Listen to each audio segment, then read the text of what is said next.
So we need to figure some questions. And looking at the graph, let's look at x equals 0. So if you look at the graph, we have something of a hole at x equals 0.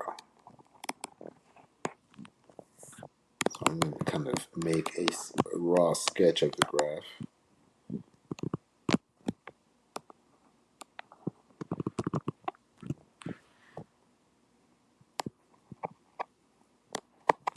Okay, so at x equals 0,